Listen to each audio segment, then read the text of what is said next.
When I was younger, my mom worked nights. It was just her, my brother, and me. And when we got home from school every day, she had just come off her shift, which meant she almost immediately needed sleep. Which meant that without anyone deciding it was going to be that way, I became responsible for my little brother. Not because she was a bad parent, not because there was some villain in the story, just because that was the situation. And looking back, now I can finally put a name to what that did to me. It parentified me.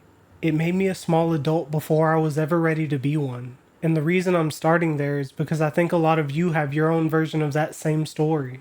Maybe it looked completely different from the outside. Maybe other people would have called your childhood completely normal. But somewhere in there, you stopped being a kid before you were supposed to. Baby Keem's Casino is an album that holds up a mirror to that experience. There's a deeper frequency within it that I don't think we're tapping into on a mainstream scale. That frequency is the universally heard cry for help from a child that's been led to feel broken. I want to amplify that frequency and start a conversation about the deeper psychological concepts behind the story of not only Keem, but of people like you and me. I'll detail the mechanics behind dysfunctional child-parent relationships, how we get affected as adults, and what the path to healing looks like. But first, I've got to remind you, this isn't an album review. This is hip-hop therapy.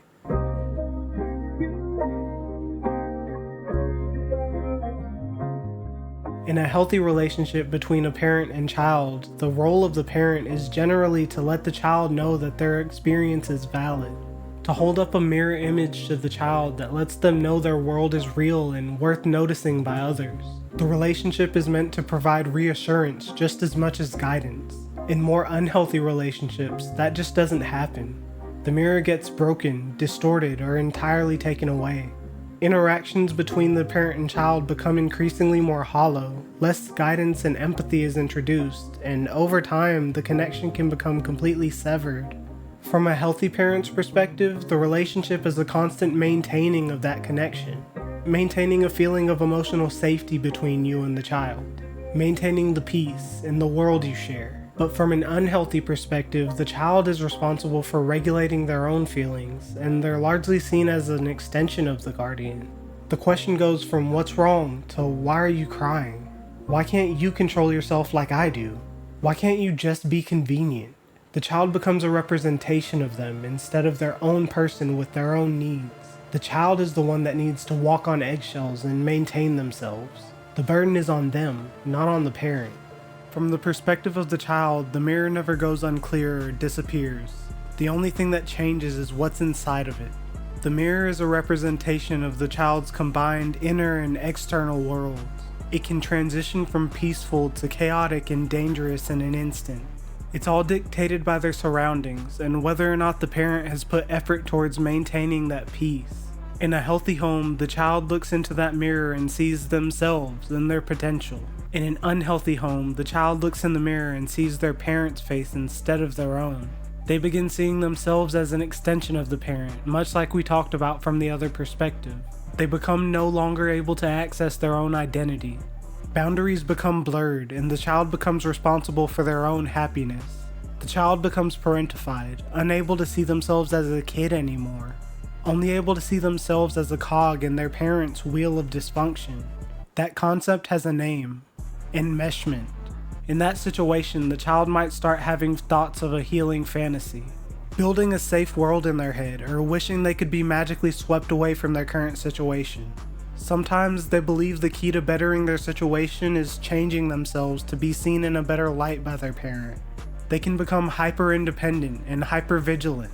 Their brain acts as a radar that picks up on any chaotic storms that might be coming soon. They subconsciously feel they have to scan for threats no matter the situation, and their main function shifts from exploration and play to prediction of broken promises. In this situation, you aren't allowed to have your own bad day. There's no oxygen left in the room for that. It's all taken up by the parent, the effects of the way they move, and the toxic environment. After all of these things have affected you, you have two main options. Become an internalizer or an externalizer. You can think of that binary choice as deciding which way the pain travels. It's gotta go somewhere, so where does it go? Outside, where it has the potential to affect others, or inside, where it has the potential to most deeply affect you? Internalizers tend to think the answer lies within themselves. They think the reason why everything is crumbling is because they don't have the right tool to fix it. They think that if they could only do more, be more, they'd finally be able to help, able to make all of the negativity go away, to make themselves be loved more, make their loved ones love each other more, and take care of each other better. They believe the problems lie within themselves instead of the outside world. Internalizers tend to be significantly more self-reflective and take 100% responsibility of their relationships to an unhealthy degree. Chicago streets, the shit you've seen been weighing on your conscience. I cry and blame myself for all the shit that fell upon us. Ironically, the psychological profile of internalizers makes them incredibly more likely to turn to things like art in order to find room to breathe, room to express. For internalizers, art doesn't just become something to make. It becomes their externalized emotional reservoir, because they've learned that's the only place it gets to exist. Internalizers tend to be highly perceptive and sensitive to other people's moods, resulting in them likely feeling like empathy is their superpower. The healing fantasies they may take with them from childhood often become creative fuel and inspire their art from multiple angles. Sometimes the healing fantasy becomes the pursuit. Other times it becomes the narrative within. This is evident in some of my favorite stories from childhood.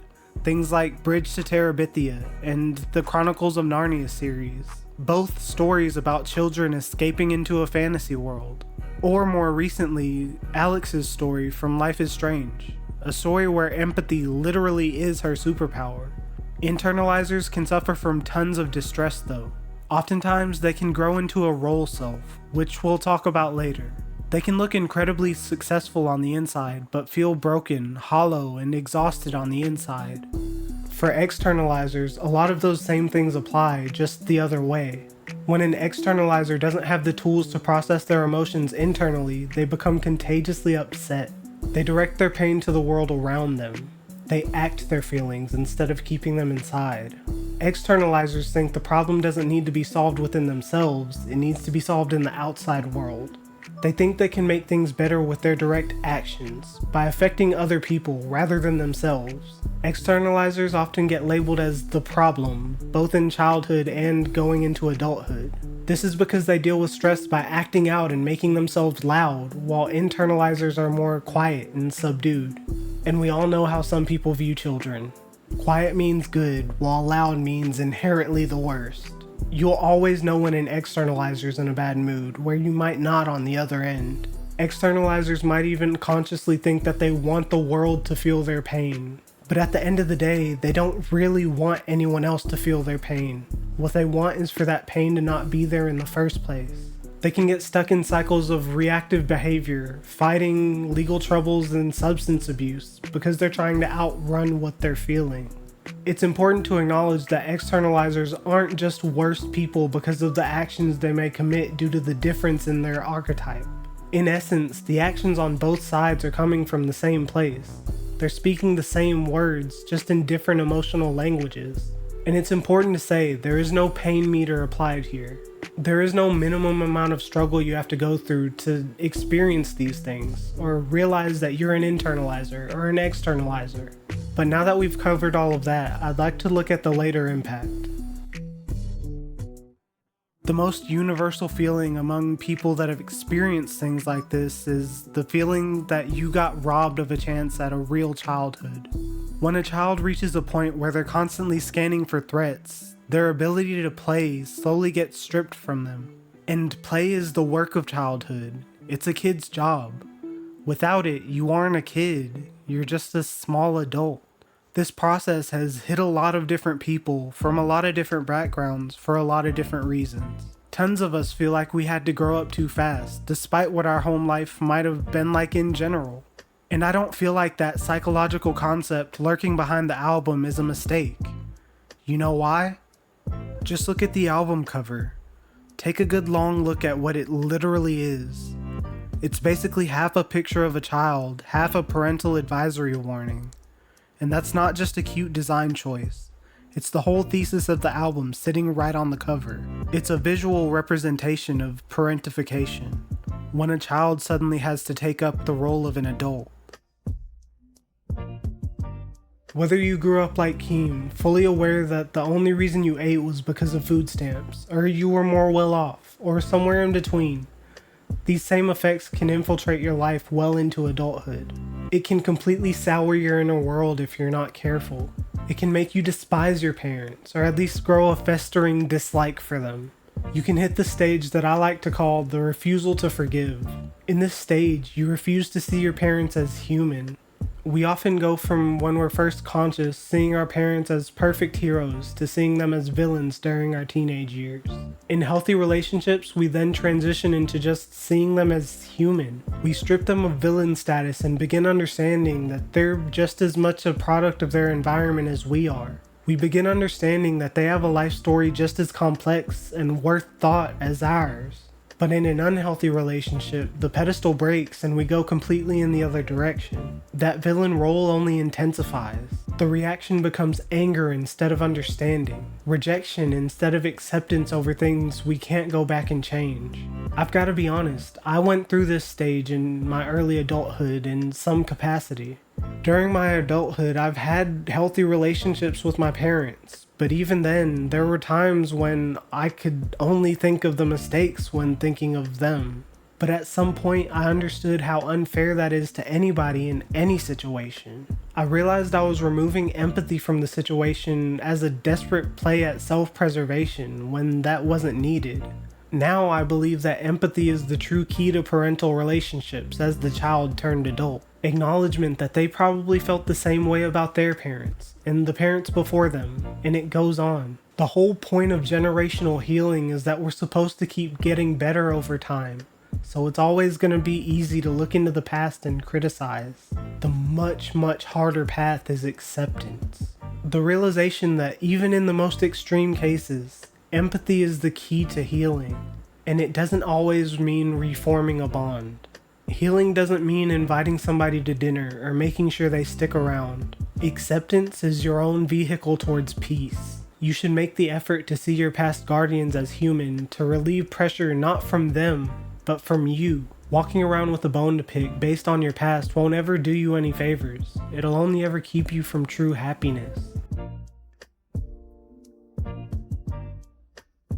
There's an extra element to all of this. The fact that often we can become forced to change ourselves to fit the needs of the household. The fact that in some situations you don't have the luxury of being yourself for long enough that you start to build an identity around something else entirely. You put on a costume. You build an external character that's tough enough, smart enough, and successful enough to handle whatever's in front of you. In psychology, this would be called the role self. For an artist like Keem, and especially for Internalizers, it can be the very thing we see on stage while the true self gets hidden away. We can create these role selves for many different reasons. Sometimes it's for survival, other times for needed validation and attention. As a person who experienced a chaotic childhood, you can subconsciously learn that your true self is inconvenient for the other people in your life. So you cut that part of yourself off and trade it in for a role self. You trade it for something that you think will be useful. You try your best to become the achiever, the artist, the star. This becomes the price of admission to be noticed and validated. In your mind, being cared about becomes dependent on what you do, not who you are. The shedding of this role self is exactly what we end up hearing on I Am Not a Lyricist. That song is the ultimate acknowledgement of these concepts. He specifically aims to take his role self, Baby Keem, and inject it with his more real, true-to-life and human persona. The documentary series for the album is named after his childhood nickname, Boo Man. That's not just a cute little throwback, it's him introducing himself to us. Introducing the version of himself that his family gets to see, instead of what the world gets to project onto him. It's him choosing to take control over his public identity. And it's definitely a bold choice to make. It's a decision I'm glad he's making this early into his career, because the more your role self succeeds, the more it gets applauded, the more your true self shrinks. The more you believe in usefulness over authenticity, the more your true self ends up feeling fraudulent.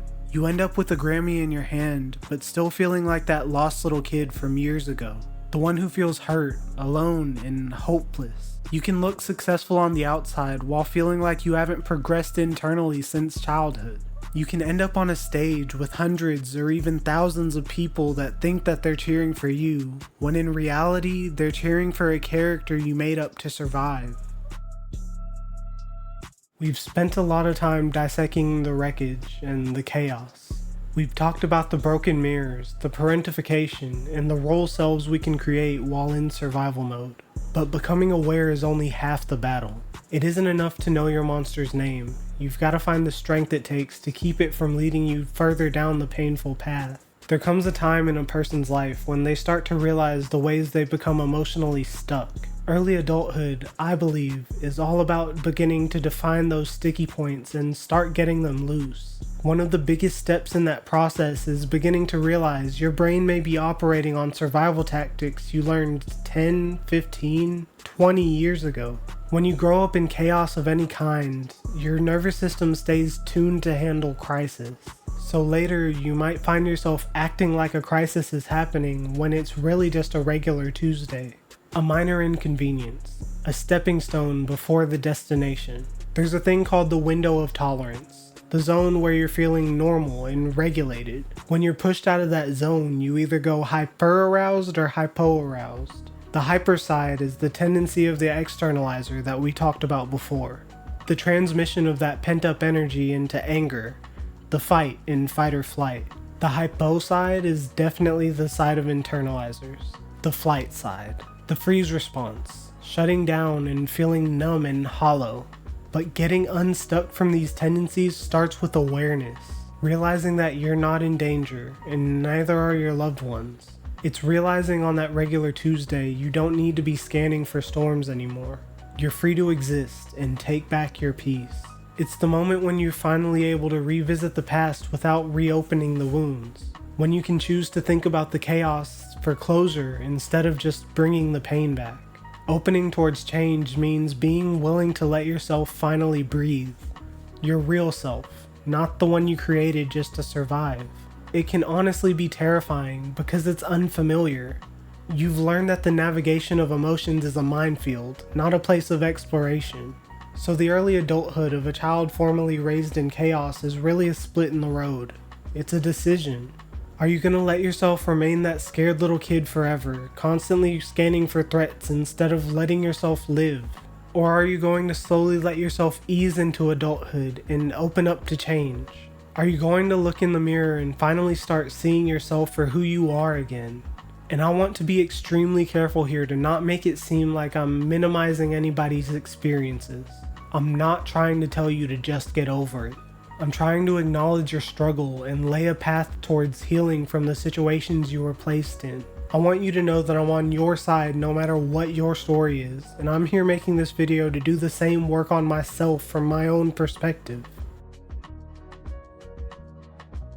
If opening towards change is the initial decision to heal, then this is the beginning of the work right beyond that. We often think of acceptance and forgiveness as loosely the same concepts.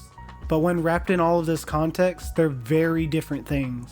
They're separate tools that accomplish separate goals. Acceptance is a stage that a lot of us struggle with. Something happens in our lives and we're never able to truly begin recovering from it.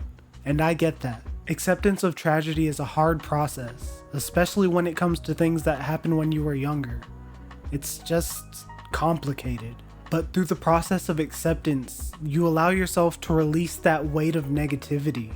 I believe that in order to start healing the wounds from our past, we've got to start looking at them as somewhat neutral. We've got to stop looking at them as events that live on in our current lives and see them more as matters of fact. On a certain level, we've got to be able to separate the past from the present. They were negative experiences, yes, but they can't be changed now. And holding on to the feelings behind those experiences is only adding to the weight that you carry on a daily basis. You already have to deal with the lasting effects, so why add to that by choosing to harbor the bitterness? The more you're able to let that go, the lighter you'll feel, and the more you'll be able to process. So I think it's the best move to accept your childhood.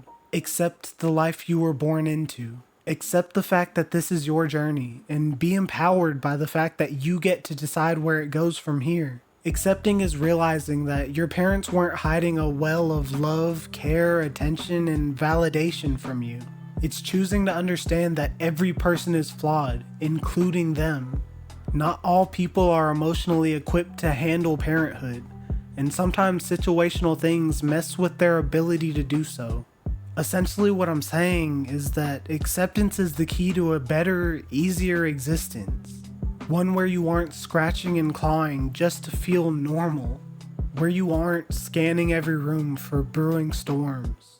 While acceptance lets you release the weight of misfortune, through forgiveness you release the weight of judgment, anger, and vengeance. You release the expectation of healing to come from anywhere but within.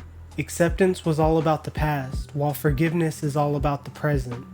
Because of how forgiveness gets presented to us in childhood, a lot of us think that it requires being the bigger person and being nice.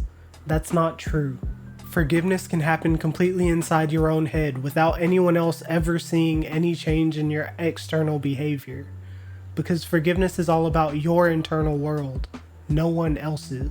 Forgiveness is the decision to stop carrying the hot coals of resentment, realizing that you're the one getting burned by that anger and deciding to let it go.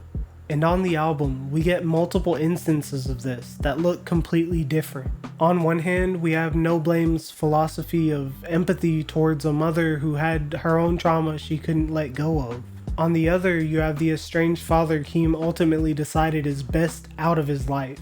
In either situation, forgiveness is possible.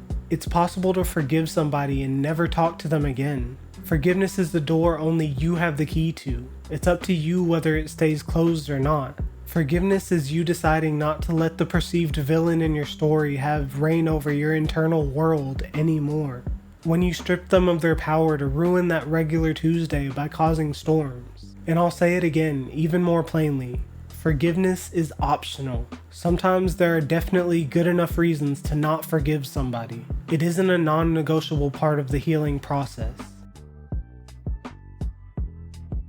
Healing is all about acknowledging your agency. The fact that you're in control of your own world now. You're not the child waiting for your parents to show up for you anymore. You're the adult who's actively writing each page of their story day by day. But still, the most terrifying, gut-wrenching thing about trauma and its effects is that they often become hand-me-downs. We've already mentioned that our parents, grandparents, and so on were just as much a product of their environment as we are. And it's easy to look down that line and assume the outcome is inevitable, that there's no way you'll ever be able to change it, to be better than your past and your family's past. But that isn't true. We all have the agency to choose between being a product of our past or a true work in progress. We all have the ability to accept or reject the path our early life may have put us on. But it's a matter of becoming aware of these cycles in the first place. Breaking the cycle isn't about being perfect or seeing yourself as better than other people. It's just about pattern disruption. It's about the split second on that Tuesday where you can feel that certain response start to be triggered in you. When you want to blow up or shut down, and instead you breathe. You take a step back and ground yourself in reality. You do the breathing exercises. You journal. You find some time to exercise and get that physical energy out. No matter what coping skills you develop, it's worth it to do that work on yourself. And for Keem, it feels like the culmination of his inner work got translated into the outer work, the album Casino, the story of his life, and the introduction of his true self to the world. And this is the same thing we've got to do in our own healing journeys. Finally gain the bravery it takes to present our true selves, even if we've been taught that doing so is just a path to pain. The mask, the role self you created, was always what kept you safe. But it also kept you isolated. Taking it off hurts because it makes you feel exposed, but it's the only way to live a true, authentic life. You break the cycle by taking off that mask, going through the growing pains, and coming out the other side a more complete person. And you do all of this not just for yourself, you do it for the next generation. Whether it's your own kids, your loved ones, or your own inner child that's still in there somewhere. You raise yourself up so you can raise them up. You heal your pain, grow into more healthy habits, and make even more realizations along the way. So, how did we spend all this time talking about the concepts behind a 37-minute rap album?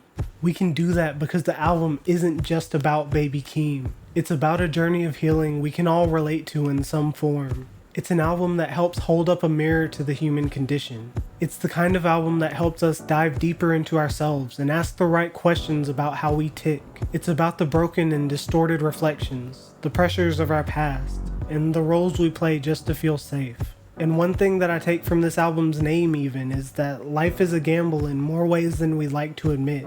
Our tendencies, the tendencies of past generations, and the rest of our circles, it's all just a million games of chance bouncing off each other all the time. And to me, we were all raised in Casino, just in different types, in different places, with different games, different challenges to go through. But we all have a tendency to think our circus is the only one in town, that we're the only one in the entire world who feels even close to the way we feel. And that's not true. Every other person on Earth is just somebody else who was born into a global casino trying to beat the house. But as we walk out of the desert into the rest of our lives, I want you to know this: the house only wins if you stay at the table. Healing isn't about forgetting the gambling game.